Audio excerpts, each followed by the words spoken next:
एक साधारण पानी की बूंद में अ, इतने अणु होते हैं जितने शायद इस पूरे ब्रह्मांड में तारे भी नहीं होंगे। हम्म, ये सच में एक बहुत ही अचंभित करने वाला विचार है। बिल्कुल। जरा कल्पना करने की कोशिश कीजिए कि इन अदृश्य कणों को गिनना और तौलना कैसा लगता होगा। हाँ, और आज के इस गहन विश्लेषण में हम रसायन विज्ञान के इसी जादुई गणित को डिकोड करने वाले हैं। सही कहा। तो हमारे पास आज रसायन विज्ञान की कुछ मूल अवधारणाएं, यानी क्लास 11 का टॉप 30 एमसीक्यू वाला एक 3D प्रीमियम मॉक टेस्ट है। तो चलिए बिना किसी देरी के इस वैज्ञानिक सफर की शुरुआत करते हैं। हाँ, चलिए अपनी पहली स्लाइड से बुनियादी गिनती और मापन की शुरुआत करते हैं। पहला प्रश्न है, एक मोल में कणों की संख्या कितनी होती है? हम्म, इसके विकल्प हैं ए 6.022 गुणा 10 की घात 22, बी 6.022 गुणा 10 की घात 23, सी 3.011 गुणा 10 की घात 23 या फिर डी 1.66 गुणा 10 की घात -24। तो अगर हम विज्ञान के सबसे प्रसिद्ध स्थिरांक की बात करें तो सही जवाब विकल्प बी है, यानी 6.022 गुणा 10 की घात 23। मुझे हमेशा से इस बात पर हैरानी होती है। मतलब एक मोल की ये संख्या इतनी अजीब क्यों है? हाँ, ये सवाल बहुत लोग पूछते हैं। मेरा मतलब है, क्या इसे एक गोल संख्या जैसे 1 अरब या 1 खरब नहीं रखा जा सकता था? ये उलझन बहुत ही स्वाभाविक है, लेकिन ये कोई मनमानी या चुनी हुई संख्या नहीं है। ये असल में ग्राम और परमाणु द्रव्यमान इकाई यानी एएमयू के बीच का एकदम सटीक पुल है। अच्छा। हाँ, अगर हम कार्बन 12 के ठीक 12 ग्राम लेते हैं तो उसमें मौजूद परमाणुओं की गिनती बिल्कुल यही 6.022 गुणा 10 की घात 23 होती है। ये प्रकृति का अपना तराजू है जो हमें परमाणुओं को लैब में तौलने लायक बनाता है। अरे वाह! मतलब ये हमें सूक्ष्म से स्थूल की ओर ले जाता है। इसी सूक्ष्मता से जुड़ा हमारा दूसरा प्रश्न है, एक एएमयू का मान लगभग कितना होता है? ऑप्शंस क्या हैं? विकल्प है ए 1 ग्राम, बी 1.66 गुणा 10 की घात -24 ग्राम, सी 1.66 गुणा 10 की घात -27 ग्राम या डी 9.1 गुणा 10 की घात -28 ग्राम। या विकल्प बी एकदम सटीक बैठता है, 1.66 गुणा 10 की घात -24 ग्राम। ये एक अकेले प्रोटॉन या न्यूट्रॉन का द्रव्यमान है। 10 की घात -24, ये इतना हल्का है कि मतलब इसकी कल्पना करना भी मुश्किल है। बिल्कुल। चलिए अब मापन की दुनिया में थोड़ा और आगे बढ़ते हैं। तीसरा प्रश्न देखते हैं। एसआई पद्धति में द्रव्यमान की मूल इकाई क्या है? ए ग्राम, बी किलोग्राम, सी टन या फिर डी मिलीग्राम। बिना किसी शक के ये विकल्प बी है, किलोग्राम। लेकिन एक बात बताइए, बाकी सभी मूल इकाइयों जैसे मीटर या सेकंड में कोई उपसर्ग यानी प्रीफिक्स नहीं होता। सही बात है। फिर द्रव्यमान के लिए ग्राम की जगह किलोग्राम को मूल इकाई क्यों बनाया गया? ये एक बहुत ही शानदार ऐतिहासिक पहलू है। जब फ्रांसीसी क्रांति के दौरान मीट्रिक प्रणाली बन रही थी तो 1 ग्राम इतना छोटा था कि उसका धातु का मानक बनाना और उसे सुरक्षित रखना व्यवहारिक नहीं था। अच्छा, तो उन्होंने क्या किया? इसलिए उन्होंने 1 लीटर पानी के द्रव्यमान के बराबर का एक प्लाटिनम इरिडियम का सिलेंडर बनाया जो ठीक 1 किलोग्राम था। यही वजह है कि ये इकलौती मूल इकाई है जिसमें किलो लगा है। इतिहास और विज्ञान का क्या गजब का मेल है। अब मापन से निकलकर हम ये समझने की कोशिश करते हैं कि द्रव्यमान असल में रासायनिक अभिक्रियाओं में कैसे काम करता है। बिल्कुल, दूसरी स्लाइड पर चलते हैं। हाँ, तो दूसरी स्लाइड का प्रश्न 4 है, द्रव्यमान संरक्षण का नियम किसने दिया? विकल्प है ए डाल्टन, बी बोहर, सी लवॉइजियर या डी रदरफोर्ड। इसका सही उत्तर विकल्प सी है, एंटोनी लवॉइजियर। लवॉइजियर का नाम सुनते ही मुझे वो किस्सा याद आता है कि कैसे उन्होंने राख और धुएं तक का वजन नाप लिया था। एकदम सही।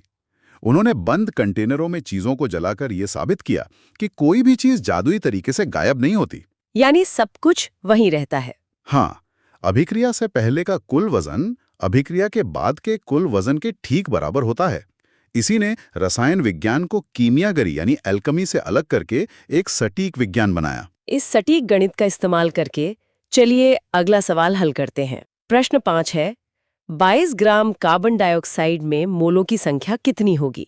विकल्प है ए 0.25, बी 0.5, सी 1 या डी 2। अगर हम मोलर द्रव्यमान का गणित लगाएं तो जवाब विकल्प बी 0.5 मोल आता है। तो इसका तरीका ये होना चाहिए, कार्बन का द्रव्यमान 12 और 2 ऑक्सीजन का 32, यानी कुल 44 ग्राम प्रति मोल। सही जा रही हैं। तो अगर हमारे पास केवल 22 ग्राम है, जो 44 का ठीक आधा है, तो मोलों की संख्या भी आधी होगी।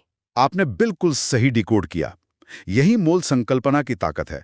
यह हमें सीधे द्रव्यमान से मात्रा तक ले जाती है। अब अगर हम इस द्रव्यमान को किसी यौगिक के रूप में देखना चाहें, तो उसका एक सूत्र होना चाहिए। यही हमें अगले सवाल की तरफ ले जाता है। हाँ, प्रश्न 6। प्रश्न 6 है अनुभवजन्य सूत्र, जिसे एम्पिरिकल फॉर्मूला भी कहते हैं, क्या दर्शाता है? ए वास्तविक परमाणु संख्या, बी परमाणुओं का सरलतम अनुपात, सी अणु का द्रव्यमान, या डी मोलों की संख्या। इस मामले में सही विकल्प बी है, परमाणुओं का सरलतम अनुपात। इसे समझने के लिए मेरे दिमाग में एक बात आ रही है। क्या हम कह सकते हैं कि अनुभवजन्य सूत्र किसी डिश में लगने वाली सामग्री की सिर्फ एक बुनियादी लिस्ट की तरह है? दिलचस्प है, बताइए कैसे? जैसे कि 1 हिस्सा चीनी और 2 हिस्सा आटा, जबकि जो वास्तविक सूत्र होता है वो पूरी रेसिपी है, जो बताती है कि वास्तव में डिश बनाने के लिए 2 चम्मच चीनी और 4 कप आटा लगेगा। ये तुलना बहुत ही गहरी है। अनुभवजन्य सूत्र हमें सिर्फ प्रकृति का बुनियादी ब्लूप्रिंट देता है, बस अनुपात बताता है। हाँ, और अगर हम इसे लावोइजियर के द्रव्यमान संरक्षण से जोड़ें तो हम समझ सकते हैं कि किसी यौगिक को चाहे जिस भी तरीके से बनाया जाए, ये बुनियादी अनुपात हमेशा स्थिर रहेगा। तो अगर अनुपात सिर्फ ब्लूप्रिंट है, तो हमें पूरी इमारत यानी असली मॉलिक्यूल तक पहुंचने के लिए क्या चाहिए? ये हमारी तीसरी स्लाइड का विषय है। बिल्कुल, तीसरी स्लाइड का प्रश्न 7 इसी बारे में है। अणु सूत्र ज्ञात करने के लिए क्या आवश्यक है? विकल्प है ए केवल अनुभवजन्य सूत्र, बी केवल आणविक द्रव्यमान, सी दोनों अनुभवजन्य सूत्र व आणविक द्रव्यमान, या डी केवल मोल संख्या। उस रेसिपी के वास्तविक गुणक को निकालने के लिए विकल्प सी सही है। मतलब हमें अनुभवजन्य सूत्र और आणविक द्रव्यमान दोनों की जरूरत होती है। स्पष्ट है। अब ठोस और द्रव से आगे बढ़कर आयतन की बात करते हैं। प्रश्न 8 है 1 लीटर किसके बराबर होता है? ऑप्शन सुन लेते हैं। ए 100 घन सेंटीमीटर, बी 1000 घन सेंटीमीटर, सी 10 की घात 4 घन सेंटीमीटर, या डी 1 घन सेंटीमीटर। यहाँ विकल्प बी यानी 1000 घन सेंटीमीटर सही जवाब है। अगर हम 10 सेंटीमीटर लंबे, 10 सेंटीमीटर चौड़े और 10 सेंटीमीटर ऊंचे बॉक्स की कल्पना करें तो ये आयतन बिल्कुल साफ हो जाता है। और अब इस स्लाइड का सबसे दिलचस्प प्रश्न गैसों की दुनिया से।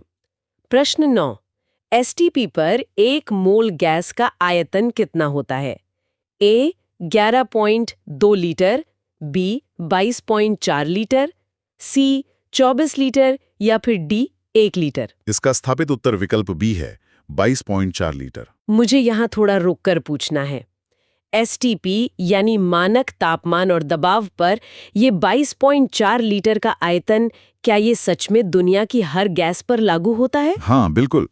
मेरा मतलब है, हाइड्रोजन जैसी सबसे हल्की गैस से लेकर सल्फर डाइऑक्साइड जैसी भारी गैस तक सबका आयतन एक ही कैसे हो सकता है? रसायन विज्ञान की सबसे बड़ी खूबसूरती यही है। आदर्श गैसों के लिए ये प्रकृति का एक बहुत ही समान नियम है। पर ऐसा क्यों? असल में गैस के कणों का अपना आकार इतना छोटा होता है और उनके बीच की खाली जगह इतनी ज्यादा होती है कि कण भारी हैं या हल्के, इससे कोई खास फर्क नहीं पड़ता। अरे वाह! हाँ, अगर कणों की संख्या 1 मोल है तो वे समान परिस्थितियों में बिल्कुल समान जगह घेरेंगे। ये तो ऐसा है जैसे 100 चींटियां और 100 हाथी अगर एक बहुत बड़े मैदान में समान दूरी पर खड़े हों तो मैदान का आकार वही रहेगा। बहुत ही सटीक उदाहरण है। अद्भुत। चलिए अब सैद्धांतिक आयतन से वास्तविक प्रयोगों की ओर आते हैं, जहां चीजें अक्सर कम पड़ जाती हैं। चौथी स्लाइड, प्रश्न 10। हाँ, लिमिटिंग रिएजेंट वाला सवाल। बिल्कुल। सीमित अभिकर्मक या लिमिटिंग रिएजेंट वह होता है ए जो अधिक मात्रा में हो, बी जो पूर्णतः उपभोग हो जाए, सी जो उत्प्रेरक हो या डी जो अभिक्रिया न करे?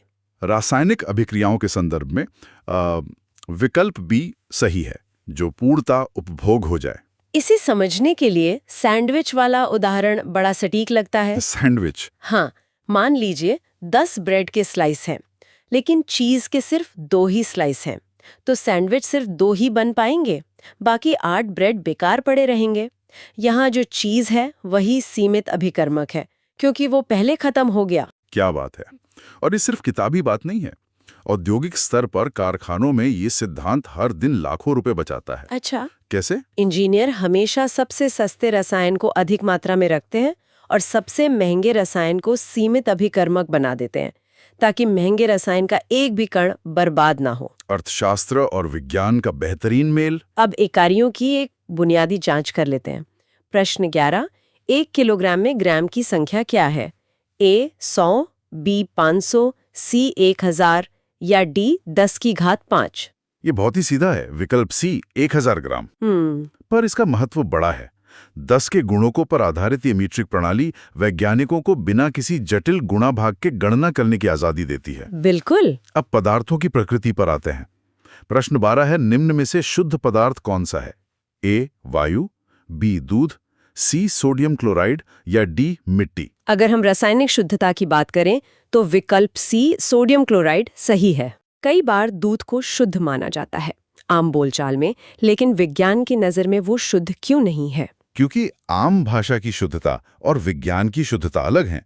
विज्ञान में शुद्ध पदार्थ वो है जिसमें सिर्फ एक ही प्रकार के अणु या परमाणु हों। अच्छा। दूध असल में पानी, वसा, प्रोटीन और शर्करा का एक जटिल मिश्रण है। इसे माइक्रोस्कोप के नीचे देखने पर यह साफ पता चल जाता है, जबकि सोडियम क्लोराइड का हर एक क्रिस्टल सिर्फ सोडियम और क्लोरीन आयनों से बना है। ये एक बहुत ही जरूरी अंतर था। अब लैब में होने वाले मापन की सटीकता की गहराई में चलते हैं, जहां हमारी 5वीं स्लाइड है। प्रश्न 13। जी, प्रश्न 13 है, 0.5 मोल हाइड्रोजन गैस में अणुओं की संख्या होगी ए 6.022 गुणा 10 की घात 23, बी 3.011 गुणा 10 की घात 23, सी 1.204 गुणा 10 की घात 24 या डी 1.66 गुणा 10 की घात -24। गणित के हिसाब से देखें तो विकल्प बी ही एकलौता सही विकल्प बचता है। 1 मोल में पूरी एवोगाद्रो संख्या होती है, तो आधे मोल में ठीक उसके आधे अणु होंगे। आसान लेकिन महत्वपूर्ण। अब प्रश्न 14 पर आते हैं। सटीकता, जिसे एक्यूरेसी कहते हैं, का संबंध किससे है? विकल्प पढ़ दीजिए। ए माप की पुनरावृत्ति से, बी वास्तविक मान से निकटता से, सी उपकरण की गुणवत्ता से या डी त्रुटि की संख्या से? यहाँ विकल्प बी सही है, वास्तविक मान से निकटता से। इसे डार्ट बोर्ड के खेल से समझा जा सकता है ना। अगर हम बार बार बोर्ड के किनारे एक ही जगह निशाना लगा रहे हैं तो वो पुनरावृत्ति है, लेकिन सटीकता नहीं। बिल्कुल सही। सटीकता का मतलब है सीधे बीच के लाल घेरे यानी बुलजाई पर निशाना लगाना, जो कि वास्तविक मान है। एकदम सही। और इसी सटीकता को अंकों में दर्ज करने का एक खास तरीका होता है, जो हमारा अगला सवाल है। हाँ जी। प्रश्न 15 है, महत्वपूर्ण अंक यानी सिग्निफिकेंट फिगर्स क्या दर्शाते हैं?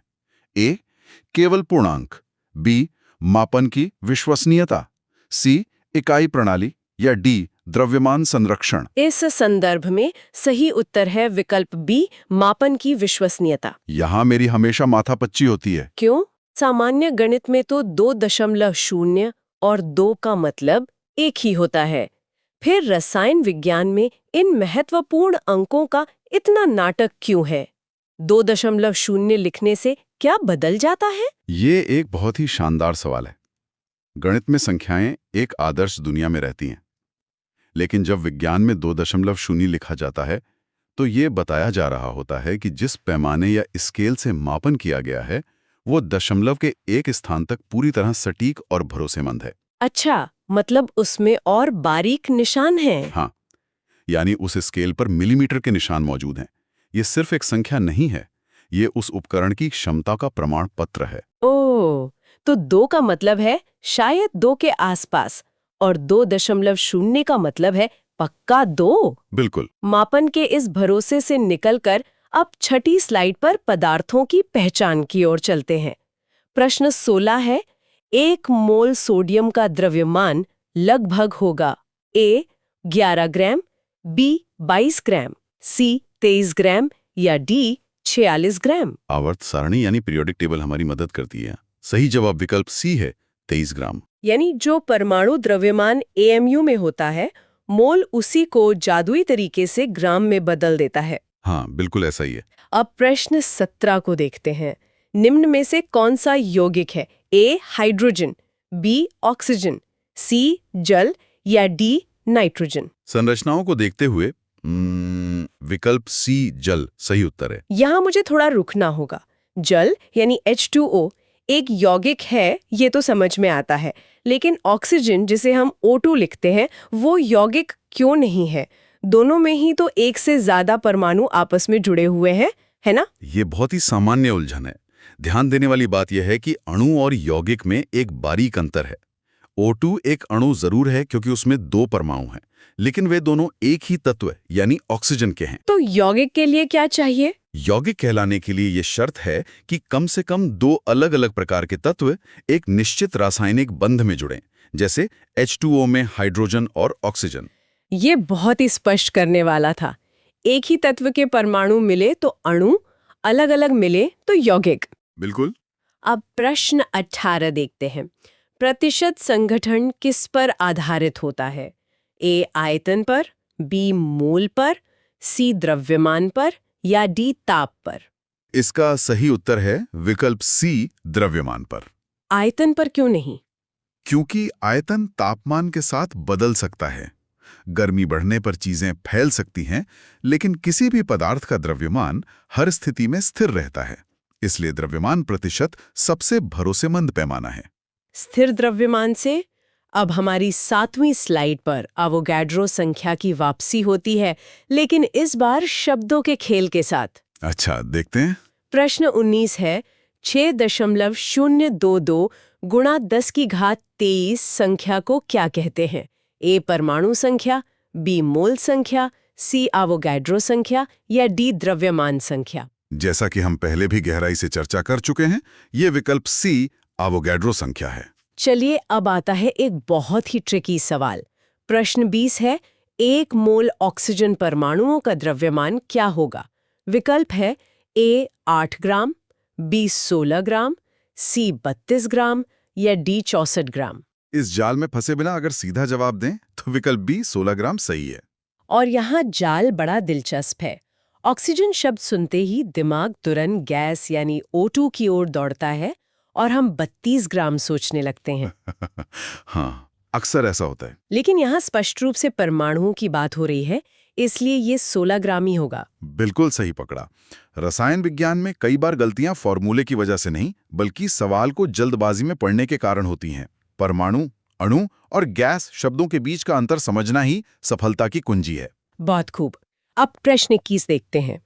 मिश्रण और यौगिक में मुख्य अंतर क्या है?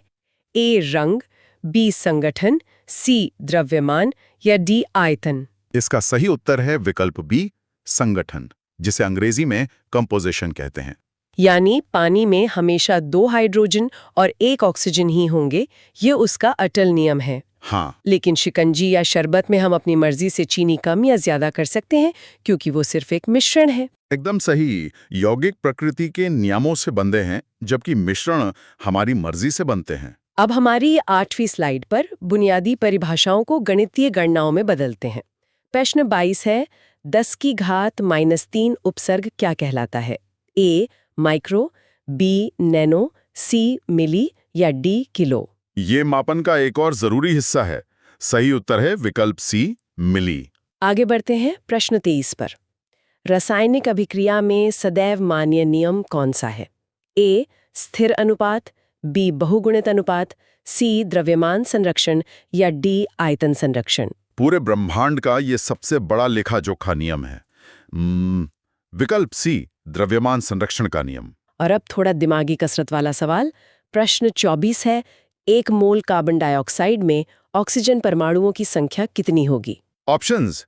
ए 6.022 गुणा 10 की घात 23, बी 12.044 गुणा 10 की घात 23, सी 3.011 गुणा 10 की घात 23 या डी 1.204 गुणा 10 की घात 24। अगर हम मोल और सूत्र दोनों को एक साथ देखें तो विकल्प बी सही है, 12.044 गुणा 10 की घात 23। इसका गणित सुलझाना बहुत मजेदार है।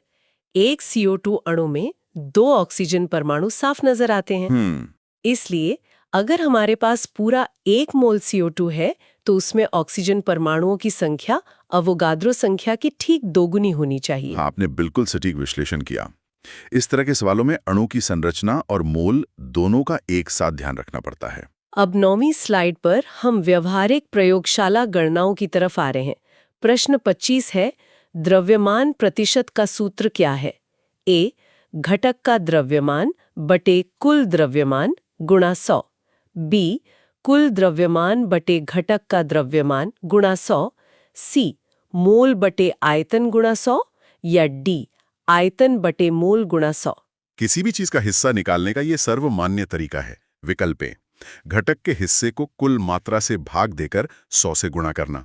ये तो स्कूल के रिपोर्ट कार्ड में प्रतिशत निकालने जैसा ही आसान है। हाँ, बिल्कुल वैसा ही है। अब प्रश्न 26 देखते हैं। 0.25 मोल में कणों की संख्या कैसे ज्ञात की जाती है? ए, मोल गुणा अवोगैड्रो संख्या। बी, द्रव्यमान गुणा घनत्व। सी, आयतन गुणा मोल या डी, दाब गुणा ताप। कणों की गिनती के लिए विकल्प ए सही है, मोल को अवोगैद्रो संख्या से गुणा करके। और अब इस स्लाइड का आखिरी प्रश्न 27। निम्न में से कौन एसआई उपसर्ग है? ए, ग्राम। B, litre. सी, मिली या डी, सेकंड। इसका सही उत्तर है विकल्प सी, मिली। बाकी सभी इकाइयां हैं, केवल मिली एक उपसर्ग है। विज्ञान में इन उपसर्गों जैसे मिली या माइक्रो का इतना ज्यादा महत्व क्यों है? क्योंकि ये छोटी सी दिखने वाली चीजें बड़े हादसे रोकती हैं। नासा के एक पूरा मार्स क्लाइमेट ऑर्बिटर मिशन सिर्फ इसलिए क्रैश हो गया था। अरे बाप रे। हाँ, सिर्फ एक उपसर्ग की वजह से। हाँ। 2 टीमों के बीच इकाइयों को लेकर गलतफहमी हो गई थी।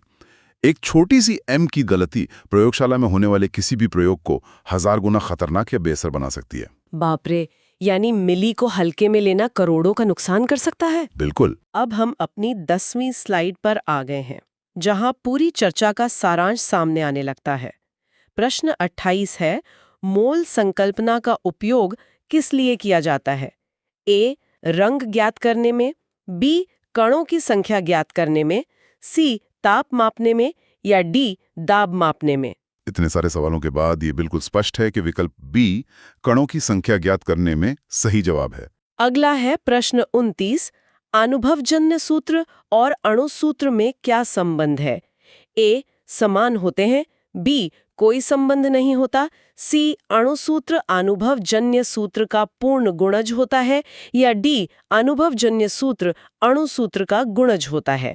उन रेसिपी और ब्लूप्रिंट की चर्चा को याद करें तो विकल्प सी सही है। अणुसूत्र हमेशा अनुभवजन्य सूत्र का एक पूर्ण गुणज होता है। और अब इस मॉक टेस्ट के बहुविकल्पी सवालों का अंतिम पड़ाव। प्रश्न 30, रासायनिक समीकरण संतुलित किया जाता है क्योंकि ए, ऊर्जा संरक्षण के लिए। बी, परमाणु संरक्षण के लिए।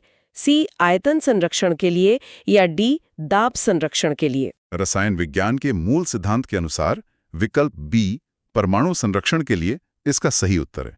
ये एक बहुत ही शक्तिशाली विचार है कि हमें हर एक परमाणु का हिसाब रखना पड़ता है, चाहे वो रासायनिक समीकरण के बाईं तरफ हो या दाईं तरफ। बिल्कुल। और अगर इन अंतिम प्रश्नों को ब्रह्मांड के एक बहुत बड़े नियम से जोड़कर देखा जाए तो ये विचार बेहद रोमांचित करने वाला है। कैसे? कार्ल सैगन ने कहा था कि हम सब सितारों की धूल से बने हैं। हम लैब में कुछ भी नया नहीं बना सकते, नहीं कुछ नष्ट कर सकते हैं। हम बस मौजूद परमाणुओं को एक नए रूप में दोबारा व्यवस्थित करते हैं। रासायनिक समीकरणों को संतुलित करना असल में ब्रह्मांड के इसी शाश्वत नियम का पालन करना है। ये सच में रोंगटे खड़े कर देने वाला विचार है। अब हम अपनी 11वीं स्लाइड पर आते हैं। यहाँ कोई प्रश्न नहीं है, बल्कि एक चीट शीट है जिसे मुख्य अवधारणाएं एक नजर में कहा गया है। हाँ, ये एक बहुत अच्छा रिकैप है। इसमें 5 मुख्य कॉन्सेप्ट्स दिए गए हैं: अवोगाद्रो संख्या, मोल, एसटीपी पर आयतन, अणु सूत्र और द्रव्यमान प्रतिशत। ये छोटी सी सारणी मुझे पूरी 11वीं कक्षा की केमिस्ट्री की एक मास्टर की जैसी लग रही है। सही कहा। इस सारणी की सबसे खास बात यह है कि ये दिखाती है कि कैसे ये 5 सूत्र अलग अलग द्वीप नहीं हैं, बल्कि एक दूसरे से गहराई से जुड़े हुए हैं। अच्छा। हाँ, हम देख सकते हैं कि कैसे द्रव्यमान प्रतिशत की जानकारी हमें अनुभवजन्य सूत्र तक ले जाती है और फिर मोल संकल्पना वो धुरी बन जाती है जो सूक्ष्म कणों की गिनती से लेकर किसी भी गैस के एसटीपी पर आयतन को एक साथ पिरो देती है। ये एक पूरा नेटवर्क है। और इसी नेटवर्क को सुलझाते हुए हम अपनी अंतिम स्लाइड पर आ गए हैं, जहां बड़े अक्षरों में लिखा है शानदार प्रयास और साथ में हैशटैग केमिस्ट्री क्लास 11। सच में इस मॉक टेस्ट को सिर्फ हल करने के बजाय हर विकल्प के पीछे के कारणों को इस तरह से खोलकर समझना एक बहुत ही समृद्ध अनुभव रहा। यही विज्ञान का असली मकसद है। रसायन विज्ञान केवल एक विषय नहीं है जिसे रटना है। बिल्कुल नहीं। ये एक ऐसा चश्मा है जिससे इस दुनिया को एक बिल्कुल अलग, सटीक और अद्भुत नजरिए से देखा जा सकता है। हर मापन, हर सूत्र हमें प्रकृति के काम करने के तरीके के एक कदम और करीब ले जाता है। ये सोचना ही अपने आप में कितना दिलचस्प है कि हमारे चारों ओर मौजूद ये अदृश्य दुनिया कितनी सटीक और नियमों से बंधी है। जब अगली बार कोई इंसान एक साधारण गिलास से पानी पीता है तो ये विचार करने योग्य है कि वो सिर्फ अपनी प्यास नहीं बुझा रहा है, बल्कि एक ही घूंट में एवोगैड्रो संख्या के खरबों गुना अणुओं को निगल रहा है। और उन खरबों अणुओं में से हर एक अणु का द्रव्यमान बिल्कुल तय है, हर एक का अनुपात स्थिर है और वे सभी ब्रह्मांड की शुरुआत से लेकर आज तक पूरी तरह संरक्षित हैं। ये अदृश्य दुनिया और इसके नियम सच में कितने अचूक हैं। एकदम सही। इस रहस्यमयी और सटीक दुनिया के बारे में और क्या-क्या खोजा जा सकता है, ये सवाल हमेशा बना रहेगा। आज के इस गहन विश्लेषण में बस इतना ही।